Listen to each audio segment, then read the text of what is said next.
the song with your heart.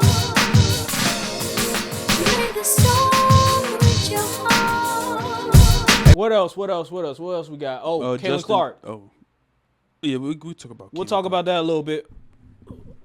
Oh boy, Caitlin Clark had a stinker performance yesterday against the. I wasn't going to talk about the New Liberty. York Liberty. I was going to talk about the big thing because. The discourse. Oh goodness! Here- How many times do we have to teach all this lesson? Here's the thing. I really didn't want to talk about it, but I feel like there's a couple things I want to mention throughout the whole thing regarding it was the Fever versus the Chicago Sky. It was Chennedy. Chennedy hit her with like a hard foul. It was, people thought it was like a cheap shot, whatever. I'll say this: I love it. I love rivalries. It seems like there's a rivalry between Angel Reese and Caitlin Clark developing, and I love it. I love it. That's what I love. All the other stuff I'm not really too fond of. I think the conversation around Caitlin Clark is, we already mentioned it like last week, it's getting a bit annoying. Like, just let her play ball and stuff like that. The whole thing about the women are jealous about her, I disagree. Like, there's no proof. Just because there's hard fouls, just because you see hard fouls, does not mean that they're jealous of her. And even if they're jealous of her, so what? That's just, so what? Like, Michael Jordan, people were jealous of Michael Jordan. Magic Johnson, Larry Bird, people were jealous of Magic Johnson, Larry Bird. LeBron James. And LeBron James. It comes with the territory. When you're this popular figure, it comes with the territory. I remember Lonzo Ball, when he came to the league, Patrick Beverly was doing the exact same thing to him. Look at how Monte Ellis treated Curry. Exactly. So it comes with the territory. Who cares? Like, so what? So what? It's basketball. They're rookies. You have to deal with it. As a rookie, that's generally what happens a lot of time. It's going to be, you're not going to get called with fouls a lot of time. It's going to be a lot of harder fouls because the veterans are trying to tell these young folks, like, it ain't going to be easy up in here. That stuff you did in college, it's not sweet in the pros. So that's just the way things are. And I have no problem with it at all. I do. And the people that are crying about what Chennedy did, well, Caitlin Clark, the possession prior, was talking trash to her. We don't know what she said. She could have called her the B word.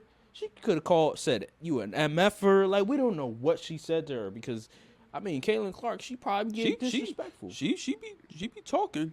And Chennedy called her the B word. So I'm thinking she may have said something reckless to her. And, and she's a rookie? And apparently, according to people who watch the league avidly, Carter is one of them Ron Artest types. She ain't all the way right up there. That's what they said. So she probably the wrong one to play them type of games. Yeah, so whatever she said to her, she didn't take fawn to, and she retaliated, and she taught her a lesson. I just think, is it Bush League? I mean, I guess, but I'm not going to cry over it because this is just, this is the way it goes. I think there's a thing like they had. I don't know, the people who just started watching league had this expectation that these women are just all like super girly or whatever, and they don't get down and grimy or dirty. It's like, it's sports. Like, you gotta have some toughness to play these type of sports, these type of games. So I feel like they just have their whole expectation of what the WNBA is just completely off, because them women are not soft.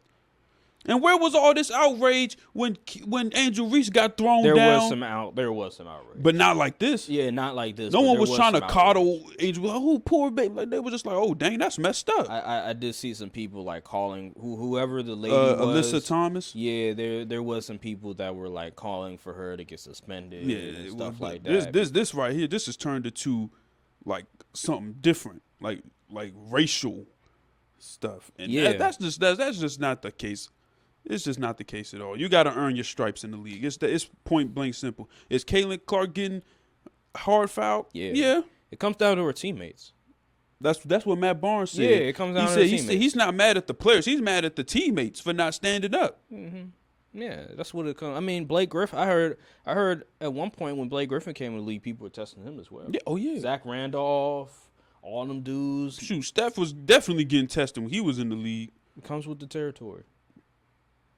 I don't. They people gonna try you. That's just what it is. Yeah, it's just, it can't, like the teammates have to do a better job. The coach has to do a better job in defending Caitlin Clark, and that's what it boils down to. I'm not looking at the other players like they're doing their job. They're trying to test Caitlin Clark. They're trying to send a message, and her teammates have to come in and defend her. And they're not doing that, and that's the problem. Like I see clips. I see clips of her, getting hard fouled to the ground. But at the end of the day, the teammates, where are they at? I'm not looking at Alea Boston because, again, she was the number one pick. Yeah. I think she was an all-star maybe last year. She was. So I'm not looking at her as the enforcer. I'm looking at the other girls. Where are they at? Where are the enforcers at? Where are the people that are supposed to protect the star players? They're not there. And that's why they're I think they're 2-8. So. Oh, yeah. I'm not. Yeah, I mean, it boils down to the teammates. I'm not gonna be like, I don't think Chennedy got fined maybe $25. That was a fake post. Oh, it was. I think it was 1,000. It was 1,000. Regardless, I mean, and she didn't get. I don't think did. She get a technical? They upgraded the foul to a flagrant one, I believe. Okay. So people say, "Oh, you get suspended." People that like the '90s, '80s basketball, all of a sudden now they're crying. It's too physical and stuff. I don't make up your mind. Do you like that type of stuff or not? Because that's what happened in the '80s and '90s, and you cherished it all the time. Remember when Rudy Gobert was getting bullied in the paint by Nikola Jokic? Yeah. People were saying, you got to do something about it. The same thing Chennedy did to freaking Caitlin Clark. They were saying that, Rudy Gobert, you got to do something like that. So they were campaigning for Rudy Gobert to do something like that.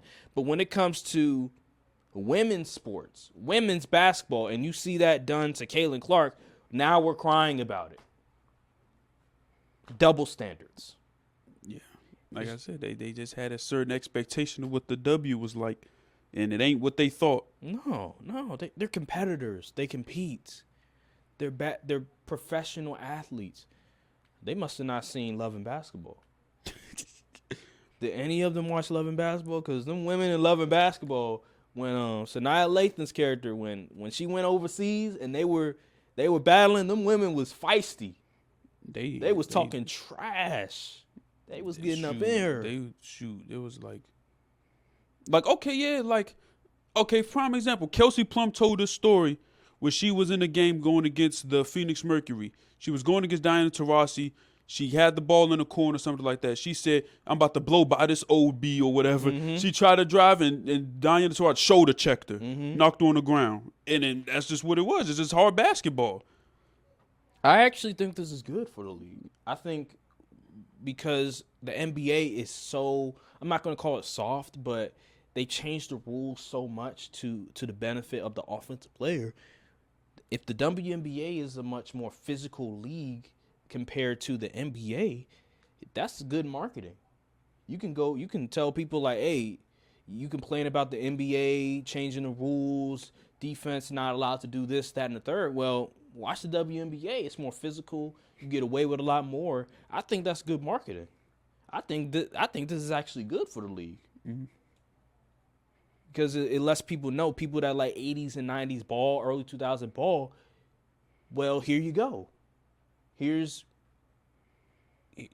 sort of doing a lot of the same things. So if you like that type of ball, here you go. Yeah, and you have to wonder, I hate to have to take it there, but I feel like it's applicable. If Caitlin Clark was more masculine presenting, do you think she would get the same type of treatment? Because I don't think so. No, I don't think so. I'm not gonna say that the women in the W are punks or anything like that. I think. No, I'm talking about from the fans, like the backlash. The fans, like the discourse. I don't think the discourse would be out of control like that. Oh, in terms of defending Caitlin Clark, I think I agree with you. It is about appearance. It is about appearance. She's white. She's very thin looking. So I do think that is part of it. just want people to be consistent and not try to just play one side because, again, she was talking trash to Chennedy the possession prior. And you could also say, even though Chennedy did take it a little, take it a little too far, you could say she may have flopped. She may have over-exaggerated the hit because early in that game she did flop. Like I believe, was it Angel Reese? Angel Reese, yeah. And when she tried to get, she just moved her arm and she just fell to the ground. I'm like, what the heck is going on? Yeah. So don't she be trying to play the game too now? Don't try to. And I don't. She ain't all innocent and all that. We know Caitlin Clark likes to talk. I just think they need to. I think people need to stop playing one side of the coin. Like play both sides. Like talk about both instances. It's Don't weird. The just play stuff that one. they love in the NBA, they don't like in the WNBA. Like y'all like when players don't like each other. Y'all like the drama and all that. But as soon as it's the WNBA, it's an issue. They're sexist. Like it's supposed to be kumbaya or They're something. sexist. That also could definitely be. That is because women supposed to act a certain way. They're supposed to act accordingly. They're not supposed to be acting so masculine and violent and stuff like that, so aggressive. Yeah. But it's a sport. It's you gotta have some dog in you to play. You at have that to high have some level. dog in you, and people that they're just not used to it. Obviously, a lot of people they're just not used to seeing that type of competitiveness on that level. Because in college, I mean, you watch college women's sports, and it's not to that degree. I mean, they're going to be competitive, but in terms of the aggressiveness, in terms of just the ferocity in which the women are conducting themselves with the hard fouls and the, shoot, you barely even see that in the men's college level. Yeah, exactly. Like it's more. You have to act more accordingly because you're in college and stuff like that. The head coach is the person that's in charge of everything. You're not paid now you're paid now, but back then you weren't getting paid, so you're restricted a lot more. You can't really showcase your personality as much. While in the W, you're a professional athlete. You can display more stuff. You can play harder defense, and the coach is not the one that is in charge of everything. It's more so player based, and that's why you see a W the way that it is, and it's like a culture shock to people that may have watched women's college basketball, and now you're watching the WNBA, and it's more women that are committing hard fouls and talking trash and stuff like that, because you don't see that in college. And had it ever occurred to these people who's doing all this campaign and all that the salaries could also be a reason why the play is much more physical? Because you got to work twice as hard to maintain a roster spot in the WNBA, and for less pay. Mm-hmm. And again, it's not as many teams. Exactly. And it's less games. Yep. You could get cut at any point. And by the way, the schedule makers for the Indiana Fever, they wild. They was wilding. Disgusting. What they play like? They play like what, 7 games in 10 days or something like that? It's something like that. It's crazy, bro. They doing them such a disservice. I think it's because the Olympics.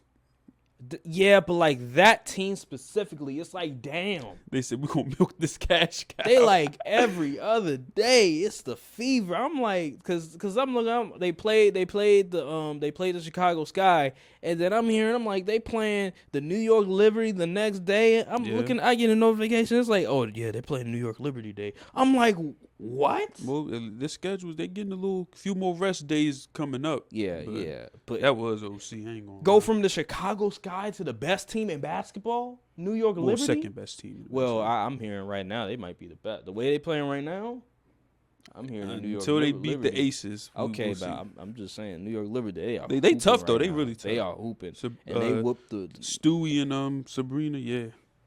Yeah, Sabrina Nolescu, man, she is killing it. But yeah, man, like it's just like, damn, the skeleton measures are There's so many good players in the W. Like, can we talk about them? Yeah, obviously. And like Arike, I believe she plays for the Dallas Wings. She's a hooper. You know what's interesting about WNBA? There's never like debates of who's the best player in the WNBA right now. I saw a tweet and most everybody agreed it was Asia Wilson. Yeah. That's what I believe. It's Asia Wilson. I think she's the best. And then nobody talks about it.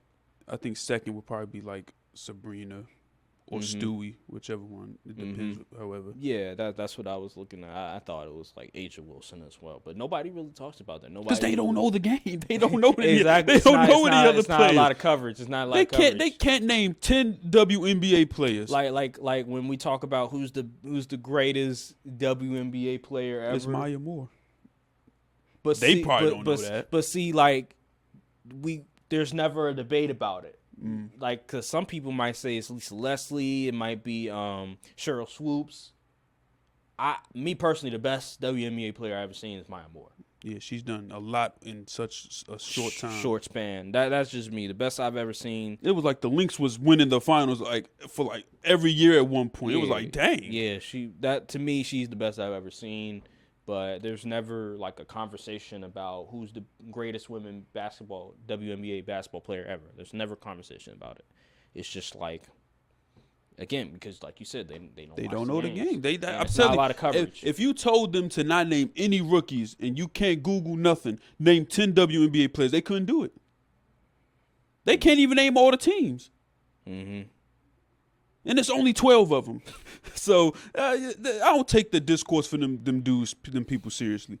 They becoming the people they hate on other sports. They hate casuals in the NBA and football, but they are the casuals now. And they talk just like the casuals. All the people who avidly watch the WNBA is not talking like this.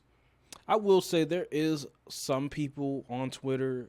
I remember Pat McAfee was talking about going to a WNBA game and just being in awe of just the competitiveness and the talent level. And there was some people trying to gatekeep. There was some people who was like, you ain't know this like that. Like, that was kind of a silly take though. You ain't expect professional athletes at the top of the game to be good. Like, I'm confused. Wait. Let's not act like at a point in time we weren't making fun of women ball players, because there was points where they would show clips of women ball players looking really sorry. I mean, I never engaged with them type of posts. I've seen them, but I actually watched the WNBA, so I knew that wasn't how the game was all the time. But I'm saying, like, there was a point of time before we got to the point where we are now. Actually, let's say pre-COVID, the perception on the WNBA, it was a laughingstock to a lot of people. Yeah. They didn't take it serious because there would be clips of women playing the game, and it'd be like low light clips. You know, they look bad. They look really bad. It looked really bad. It's like, and then you compare it to the NBA. It's just it like, also didn't help when Brittany Griner said she'd beat DeMarcus Cousins. Bingo. That's what it was. A lot of, matter of fact, that was the point where like a lot of the WNBA players and women ball players, they would compare themselves to NBA players, and people like, what the fuck are you talking about? Like, and then people will bring up different clips, and that's where like a lot of people was like really starting to not take the WNBA seriously. But then once COVID hit, and we started seeing a little bit more coverage, Asia Wilson started to like really go off and stuff like that. The Aces started to really get big. The New York Liberty started to get really big. That's when people started taking more seriously. And then you have Caitlin Clark coming to the game, and that's where Her Effect and Angel Reese and all of them came in, and we started to take the game a lot more seriously. And then I think another thing is Kobe Bryant, before he passed, he was heavily involved in the women's game. And I think that also may have helped, because he would talk very glowingly he always about endorsed it. the women's game. So I think that kind of helped as well, because his daughter playing in it, and the fact that he was very involved and he would speak up and say the women's game is more fundamentally sound than the men's game. I think that helped a lot. So once that sort of sparked things, but ultimately once COVID happened and just the Caitlin Clark effect and all the other women in college and Asia Wilson doing her thing, I think that really helped a lot. But there was a point in time where people were just not taking the women's sport seriously. I do remember that. Yeah, there definitely was a time. Not me though. But yeah, I wasn't talking about you, but I'm just. Oh saying, yeah, like, I know. There was a perception out there, this negative perception of women's basketball that they're not good. I always liked the WNBA because it was like a nice change of pace from the NBA, where you see a lot more athlete type highlights and stuff like that. You turn on the W, it's more, like you said, it's more system like basketball, more fundamentally sound and stuff like that. So I always like the WNBA for that aspect alone. Mm-hmm. Yeah, and I'll be the first one to say, like, I wasn't really watching the W like that. Like, I've seen some clips, highlights of, like, Maya Moore, Candace Parker, and them, but I wasn't, like, watching actual games. I used to go to the Mystics games back in the day. Yeah, it wasn't until, like, last year where I started watching a little bit, and then, obviously, this year I saw a couple, but I wasn't really watching games like that. I was watching, like, highlights. Yeah. So. Maybe she was watching something. Yeah, Some people ain't watch nothing and giving their opinion. I know, right? They reading the box scores and arguing with people that watch the game. Yeah, I respect the women's sport. I think no average person can play against a women basketball player, professional athlete. They get cooked and think that they imagine can them trying to guard Caitlin. Man, no. Barbecue chicken alert. Yeah, that's not gonna happen. So that's just me. I respect all genders. They play basketball, women, men, it doesn't matter. They're professional athletes for a reason. They do this for a living, and they'll cook any one of you. It does not matter. And absolutely. That whenever a guy talks about, I could beat that WNBA player, like, shut up. No, you can't. Like, you're just being disrespectful. You can't even beat a D1 college player. That's just disrespectful. Like, I hate when men do that. They just think, I could take her on. Like, I hate when people be like, they could be any athlete, professional athlete, period. Like, it's the most insane logic ever. I'm a two, I played D2. I played JUCO. I could beat her. Like, no, shut you up. can't. Shut no, up. you can't. Stop it. Now, when people say, Caitlin Clark, she could play well in the NBA. No, she can't. That's another thing. I remember I was listening to the radio, and somebody said that on the NBA radio, and I'm just like, shut up. Like, don't, no. And I loved Caitlin Clark, but shut up. Yeah. Let's not be delusional now. Like, exactly. Don't, she cannot. We can appreciate her game without trying to say she could do it on the same level as the men's. Like, let her be great in her own lane. You feel me? Let's stop comparing. Right. Comparing the men to the women. Stop doing that. Just appreciate their game. And I'm just glad the game is worth it. Just let me be me.